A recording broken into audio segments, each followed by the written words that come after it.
கர்த்தருக்கு ஸ்தோத்திரம். கர்த்தருடைய நாமம் மகிமைப்படுவதாக. உமது முகம் நோக்கி பார்த்தவர்கள் வெட்கப்பட்டு போவதில்லை. உமது திருநாமம் அறிந்தவர்கள் கைவிடப்படுவதில்லை. உமது முகம் நோக்கி பார்த்தவர்கள் வெட்கப்பட்டு போவதில்லை. உமது திருநாமம் அறிந்தவர்கள் கைவிடப்படுவதில்லை. நம்பினோரை நீர் மறப்பதில்லை. உம்மை தேடி வந்தோரை வெறுப்பதில்லை. நம்பினோரை நீர் மறப்பதில்லை. உம்மை தேடி வந்தோரை வெறுப்பதில்லை. உமது முகம் நோக்கி பார்த்தவர்கள் வெட்கப்பட்டு போவதில்லை. உமது திருநாமம் அறிந்தவர்கள் கைவிடப்படுவதில்லை. நன்றி அப்பா. எங்களை அதிகமாய் நேசிக்கிற அன்பின் பரலோக தகப்பனே, இந்த நல்ல வேலைக்காய் நன்றி. இந்த இதயத்தோடு உம்மை துதிக்கிறோம், உம்மை ஸ்தோத்திரிக்கிறோம். இம்மட்டுமா எங்களை கிருபையாய் பாதுகாத்து இந்த வேளையில் உம்முடைய சமூகத்தில் கூடி சேர்த்த அன்புக்காய் நன்றி செலுத்துகிறோம் அப்பா. உம்மை நோக்கி பார்த்த முகங்கள் ஒருபோது வைக்கப்பட்டு போவதில்லை ஏசப்பா. நாங்கள் அதையுமே நம்பி இருக்கிறோம். எங்களுடைய கண்கள் உண்மையே நோக்கி பார்க்கிறது தகப்பனே. நாங்கள் வெட்கமிட்டு படையாதபடி எங்களை கிருபையாய் பாதுகாத்த உம்முடைய அன்புக்காய் நன்றி செலுத்துகிறோம். உம்மை உயர்த்துகிறோம். எங்களை தாழ்த்து பெருமையாக்கி உம்முடைய சமூகத்தில் வைக்கிறோம். இயேசுவின் நாமத்தில் பிதாவே, ஆமென். கர்த்தர் என்ற ஆலோசனைக்காக சங்கீதம் 25 அதிகாரம் அதனுடைய 12வது வசனம். சங்கீதம் 25 அதனுடைய 12வது வசனம். கர்த்தருக்கு பயப்படுகிற மனுஷன் எவனோ அவனுக்கு தாம் தெரிந்து கொள்ளும் வழியை போதிப்பார். கர்த்தருடைய நாமம் மகிமைப்படுவதாக. கர்த்தருக்கு பயந்து நடக்கிற மனுஷன் யாராய் இருந்தாலும் அவனுக்கு கர்த்தர் தெரிந்து கொள்ளக்கூடிய பாதையை போதிப்பார் என்று வேதம் சொல்லுகிறது. இது சங்கீதம் 103 அதிகாரத்தில் 7வது வசனத்தில் இப்படியாய் சொல்லப்பட்டிருக்கிறது. 103 7வது வசனம். அவர் தமது வழிகளை மோசேக்கும் தமது கிரியைகளை இஸ்ரவேல் புத்திரருக்கும் தெரிய பண்ணினார். கர்த்தருடைய நாமம் மகிமைப்படுவதாக. இந்த இடத்தில் கர்த்தருக்கு பயப்படுகிற மோசேக்கு தமது வழியை அவர் என்ன செய்கிறார் என்றால் தெரிய பண்ணுகிறார். இஸ்ரவேல் ஜனங்களுக்கு அவருடைய கிரியையை தெரிய பண்ணுகிறார். இது ரெண்டுக்கும் வித்தியாசம் இருக்கிறது. தமது வழியை மோசேக்கும் தனது கிரியைகளை இஸ்ரவேல் புத்திரருக்கும் தெரியப்படுத்துகிறார். இஸ்ரவேல் ஜனங்களும் மோசேயும் கர்த்தரால் வனாந்தரத்தில் நடத்தப்படும் பொழுது அக்கினி ஸ்தம்பத்தினாலும் மேக ஸ்தம்பத்தினால் வழி நடத்தப்பட்டவர்கள். கன்மலை நீரினால் அவர்கள் தாகத்தை தீர்த்து கொண்டவர்கள்.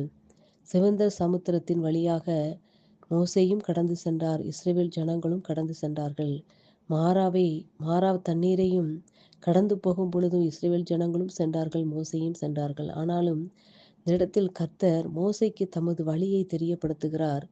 இஸ்ரவேல் ஜனங்களுக்கு தம்முடைய கிரியையை தெரிய பண்ணுகிறார் என்று வித்தியாசப்படுத்தி காட்டுகிறார். அன்பு பிள்ளைகளே, இந்த இடத்தில் கர்த்தருக்கு பயப்படுகிற மனுஷனுக்கு தமது வழியை தெரியப்படுத்துகிற தேவன் சிவந்த சமுத்திரத்துக்கு முன்பாக நிற்கும் பொழுது மோசேயுடைய கையில் இருக்கக்கூடிய கோலை கர்த்தர் நீட்ட சொல்லும் பொழுது அவன் நீட்டின மாத்திரத்திலே அந்த இடத்தில் ஒரு அதிசயம். அந்த சிவந்த சமுத்திரம் 2ஆக பிளந்தது. வெட்டாந்தரையைப் போல என்ன செய்தார்கள் என்றால் இஸ்ரவேல் ஜனங்கள் அந்த சிவந்த சமுத்திரத்தை கடந்து சென்றார்கள். அன்பு பிள்ளைகளே, இந்த இடத்தில் ஒவ்வொரு வனாந்தர வழியாய் எகிப்திலிருந்து இஸ்ரவேல் ஜனங்களை நடத்தி வரும் பொழுது ஒவ்வொரு காரியத்திற்கும் இறைச்சி இல்லை என்றாலும் மோசேயும் ஆரோனைத்தான் கேட்கிறார்கள். இஸ்ரவேல் ஜனங்கள் தண்ணீர் தாகமாக இருக்கும் பொழுதும் மோசேயும் ஆரோனைத்தான் கேட்கிறார்கள். அப்படி கேட்கும் பொழுது மோசே என்ன செய்கிறார் என்றால் கர்த்தரை நோக்கி பார்க்கிறார். கர்த்தரை நோக்கி பார்க்கும் பொழுது அவர் தமது வழியை அவனுக்கு காண்பிக்கிறார். அன்பு பிள்ளைகளை, அதைத்தான் இந்த இடத்தில் கர்த்தர் சொல்லுகிறார். கர்த்தருக்கு பயப்படுகிற மனுஷனுக்கு தாம் தெரிந்து கொள்ளும் பாதையை தெரிய பண்ணுகிற தேவன். நாம் கர்த்தருடைய வழியை அவருடைய வழிகளை தெரிந்து கொள்ள பாதையில் நாம் இருக்கிறோமா? இல்லை அவருடைய கிரியைகளை பார்க்கிறவர்களாய் நாம் இருக்கிறோமா? இஸ்ரவேல் ஜனங்கள் அவர்களுக்கு வழி எப்படி என்று தெரியாது.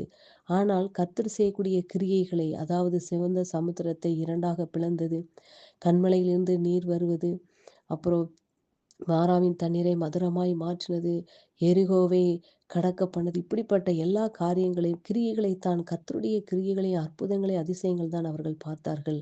ஆனால் மோசேக்கு கர்த்தர் தம்முடைய வழியை தெரியப்படுத்தினார் என்று வேதம் சொல்லுகிறது. அன்பு பிள்ளைகளே, இந்த நாட்களில் கர்த்தர் நமக்கு சொல்லக்கூடிய வார்த்தை, கர்த்தரோடுக்குள்ள உறவு, கர்த்தருக்கு பயந்து நடக்கும் பொழுது கர்த்தர் தாம் தெரிந்து கொள்ளும் பாதையை நமக்கு காண்பிக்கிறார். அன்பு பிள்ளைகளே, நம்முடைய வாழ்க்கையில் காணப்படுகிற சோதனைகள், இன்னல்கள், இக்கட்டான மரண சூழ்நிலை வந்த பொழுதும், நாம் கர்த்தரை நோக்கி பார்க்கும் பொழுதும், கர்த்தருக்கு பயந்து நடக்கும் பொழுதும், அந்த இடத்தில் ஒரு வழி உண்டு என்பதை கர்த்தர் நமக்கு தெரியப்படுத்துகிறார். அன்பு பிள்ளைகளே, எரிகோ போலே நமக்கு முன்பாக மிகப்பெரிய கோட்டை இருந்தாலும் அதிலேயும் ஒரு வழி இருக்கும் என்பதை கர்த்தருக்கு பயந்து நடக்கிற பிள்ளைகளுக்கு தம்முடைய வழியை தெரியப்படுத்துகிற தேவன் நம்மளோடு கூட இருக்கிறார். அன்பு பிள்ளைகளே, அதனால் கர்த்தருக்கு பயந்து நடக்கிற உங்களுக்கு, உங்கள் வாழ்வில் நடக்கப்படக்கூடிய எந்த பொல்லாத காரியமா இருந்தாலும், சிக்கலான காரியமாய் இருந்தாலும், எந்தவித சூழ்நிலையாய் இருந்தாலும், எல்லாவற்றிலும் ஒரு வழி இருக்கிறது என்பதை கர்த்தர் உங்களுக்கு காண்பிக்கும்போது, அந்த வழியாய் நீங்கள் கடந்து செல்வீர்கள். அன்பு பிள்ளைகளே, அந்த சூழ்நிலைகள் எப்படிப்பட்ட சூழ்நிலையா இருந்தாலும், அதனூடாகவே கர்த்தர் ஒரு பாதையை உருவாக்கி தருவார். அன்பு பிள்ளைகளே, அவர் பயந்து நடக்கிறவர்களுக்கு தம்முடைய பாதையை தெரியப்படுத்துகிற தேவன். இந்த நாட்களிலும் கர்த்தருக்கு பயந்து நடக்கக்கூடிய பயத்தை கர்த்தரிடத்தில் கேட்போம். கர்த்தருக்கும் நமக்கும் உள்ள உறவை இன்னும் அதிகமாய் நாம் பலப்படுத்தும் பொழுது, நம் வாழ்க்கையில் சந்திக்க போற அத்தனை காரியங்களிலும், சிக்கலான பொல்லாத காரியங்களிலிருந்தும் நம்மளை விடுதலையாக்கி கொள்ளவும், அதனூடாக ஒரு வழியை உருவாக்கி நம்மளை வழிநடத்தி செல்லவும் அவர் வல்லவராய் இருக்கிறார். அன்பு பிள்ளைகளை, வார்த்தை நிமித்தமாக கர்த்தர் உங்களை ஆசீர்வதிப்பாராக. ஆமென்.